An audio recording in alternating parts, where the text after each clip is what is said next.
we've been seeing leaders canvassing the western side of the country and many other stories making headlines as of today. It's a campaign-style stop the Prime Minister has been making over the past few days, from Ontario to Saskatchewan to Alberta, as well as BC. So let's bring in political analyst Michael Gagan to talk about this. Hi, Michael. It's good to see you.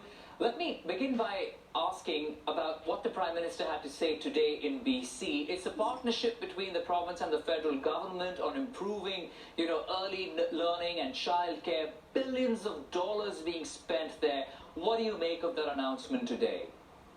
That an election is in the air, and from what I'm hearing from my contacts in Ottawa, there's growing suspicion or expectation that we're going to see an August election call for a September election.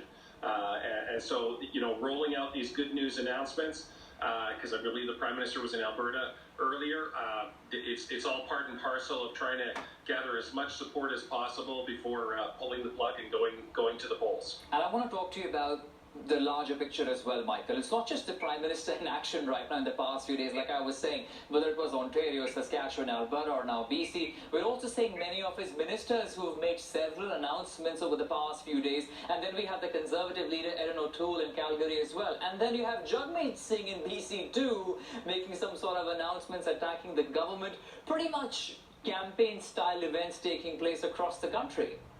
Absolutely, and they know. I mean, the opposition leaders are not stupid. They know that with all these announcements, an election is coming. It'll either be this September or this October, and so they want to get their oar in the water as well. Remind voters of the role they play, but I suspect that with the polling numbers being where they are, that the Liberals are sensing they're in majority territory, and that's what they want to do. They want to get re-elected and come back as a majority government. But Michael, the possibility of having elections in the midst of a pandemic, because we've heard the opposition parties attacking the government, attacking Prime Minister Trudeau, saying that he is urging people to sort of come out. He hasn't spoken of elections just as yet, even though at every stop he has been asked, is there an election coming? Yeah, exactly. Well, and this is the thing, is you're seeing increasing numbers of Canadians who are vaccinated.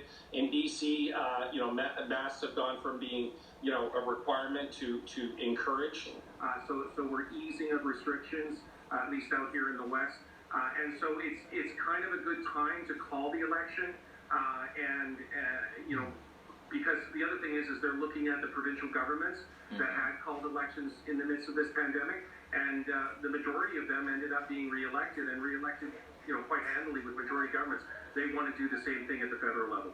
Right. And lastly, Michael, I want to talk to you about Jody Wilson-Raybould, the former Justice Minister, independent MP, not contesting elections this time around. She wrote a very long letter there, released a statement, and pretty strongly worded, saying that the Parliament is toxic, ineffective.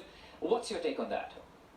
That she's absolutely correct. What we've had is a situation where our institutions are in need of reform and upgrading in the 21st century, because we haven't had any kind of institutional reform, and even some of the sort of understandings and conventions that we had 40 or 50 years ago have been eroded, and we're heading down that path of increasingly dysfunctional, increasingly partisan type politicking, and we only have to look south of the border to see how incredibly dysfunctional government can be if we continue down that path. So I think what she's hoping to do is strengthen calls for real reform of our institutions, putting MPs back in a situation where they have more of a role to play, and not everything is about being partisan this or partisan that, but actually what's best for Canada, how do we deal with this problem, etc.